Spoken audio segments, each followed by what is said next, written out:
So, what actually happened this weekend? I stayed up way too late finishing my Living Clean Day 7 video because apparently I think I'm a YouTube editor, producer, and motivational speaker all rolled into one. Then, surprise, surprise, I overslept and missed everything I was supposed to do the next day. Basically, my bed and I had an exclusive all day relationship. Let's be real. There's more going on right now than just a bad sleep schedule. As November sneaks up, the big holidays are coming, and I can already feel that ache in my chest. This will be my first Thanksgiving and Christmas without Steve, and the thought alone makes me want to crawl into a blanket fort and not come out until January. Steve loved the holidays, like Hallmark movie level love them. And I did too, even if I spent most of it complaining about how much there was to do. Cooking, cleaning, pretending to be cheerful while elbow deep in turkey guts. But if I'd known that last one would be our last, I'd have slowed down, stopped fussing, and maybe actually sat down for 5 minutes. I could give you the whole cherish your loved ones while you can sermon, but let's be honest, during the holidays, most of us are too busy making sure no one burns the rolls, cries at the table, or starts a family argument over the cranberry sauce.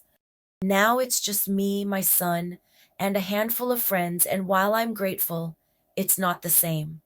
I miss my parents, my aunts, uncles, and everyone who used to fill the house with noise, food, and questionable side dishes.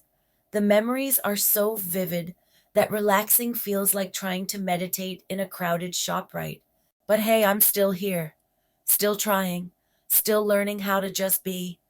Some days that feels like progress, other days it feels like I'm floating in a world that moved on without me. The truth is, I don't really fit into anyone's puzzle these days. Everyone seems to have their own routines, new traditions, new lives, and I'm just kind of orbiting around them, trying to figure out where I belong. I come from another time, the baby boomer starter kit, real napkins, casseroles for every emotion, and a Christmas tree heavy enough to qualify as a gym workout. When I do get invited somewhere, I sometimes wonder if it's out of love or just polite obligation. And I hate admitting that, but this whole clean living thing is about honesty, not denial. I've learned to play it safe, to sit quietly on the sidelines, smiling and nodding while feeling like I'm speaking a language nobody understands anymore. And honestly, I just want to be taken care of for once, just for an hour or two. No decisions, no responsibilities, no noise. For years, I was the one doing the caregiving, the decisions, the advocacy, the strength. And now, I'd give anything for someone to hand me a blanket, a cup of tea, and say, hey, you can rest now. So I stay in my lane, maybe too much. I say I'm busy when I'm really just craving quiet. I want connection, but I also want space. I want to be seen, but not analyzed. It's complicated. Being human usually is. I might seem like a tough nut, but inside I'm soft, sentimental, and a little worn out. Still, I'm here. I'm learning. I'm surviving the holidays one honest breath at a time. And maybe, just maybe, that's enough for now. First off, a huge shout out to my people. My brother, who checked in and offered to drop off whatever I needed. You're the real MVP. Debbie, who was ready to drive up and rescue me. And Vicky, who wanted to take me out for breakfast or lunch. Just knowing people care means a lot, especially when you're feeling like the world's moving in circles and you didn't even buy a ticket for the ride. On Saturday, I finally rolled out of bed and made myself something simple but delicious. Eggs with peppers and onions because I was trying to be healthy, and then I stuffed it all into a wonton wrapper for some crunch. Honestly, genius move. I also made extra eggs so I could pack them for lunch when I went back to school, multitasking and self-care all in one. Then I remembered the leftover mashed potatoes from the week, added a few breadcrumbs, because who doesn't love a carb on carb moment, rolled them up, and baked them at 425, crispy, golden, perfect. That little recipe was actually something my mother in law showed me years ago, and Steve loved them. Making them again felt like a small comfort, like a memory you can taste. I paired it with a cup of ginger and lemon tea with honey and Silk Original Almond Milk because hydration and tiny comforts are mandatory when vertigo is your weekend companion. So let's talk about Sunday, or more accurately, the day my meal schedule completely gave up on labels.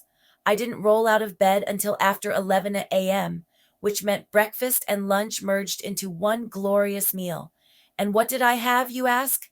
Artichoke hearts, 6 of them, miniature, adorable, and absolutely loaded. I stuffed them with breadcrumbs, Romano cheese, shredded mozzarella, shredded cheddar, salt, pepper, fresh parsley, garlic, and yes, butter, real butter. I melted it right into the breadcrumbs because I may be living clean, but I'm not living joyless. I baked them at 425 degrees until they were golden and perfect. Then, because I believe in finishing strong, I added a little more butter on top when they came out of the oven. They were miniature, I was hungry, and I ate every single one. No shame, no leftovers, just happiness in edible form. And because I clearly wasn't done showing off, I threw together some roasted potatoes with spices, parsley, salt, pepper, and a sprinkle of Romano cheese. It was crispy, savory, and basically the supporting cast my artichokes deserved. Then I went full salad goddess and made something that could have been on a cafe menu. Leafy kale, green cabbage, shredded broccoli, and Brussels sprouts. You know, all the crunchy things that make you feel like you're undoing the butter damage. I topped it with the last of my yellow tomatoes, tossed in pumpkin seeds for sass, dried cranberries for drama, and finished it off with poppy seed dressing, because apparently I do enjoy fun and flavor in every bite. So yeah, clean living might look different for everyone, but today mine looked like artichokes for breakfast, a full dinner at lunchtime, and cereal for dinner. And honestly, it was delicious, ridiculous, and exactly what I needed. Dinner was the height of culinary excellence. I had a very glamorous bowl of knockoff Raisin Bran with Silk Original Almond Milk. Not gonna lie, it hit the spot. Nothing says, I'm an adult who gave up somewhere around 6 p.m., quite like off-brand cereal and plant milk. Yes, cereal for dinner. That was the grand finale. No shame, no regrets. Just me, my Raisin Bran, and the quiet satisfaction of knowing I survived another dizzy, butter-filled weekend. Because sometimes clean living means artichokes for breakfast and cereal for dinner. Balance, baby. So yeah, it wasn't perfect. I wasn't perfect. I could have made better choices. Maybe less butter, maybe more sleep, but I survived. It was messy, emotional, and full of small wins disguised as meals. But I laughed, I cooked, I cried a little, and I kept going. Because sometimes clean living isn't about perfection. It's about humor, honesty, and knowing that doing your best absolutely counts. So here's to butter, balance, and surviving the weekend. Dizzy, emotional, full, and still standing.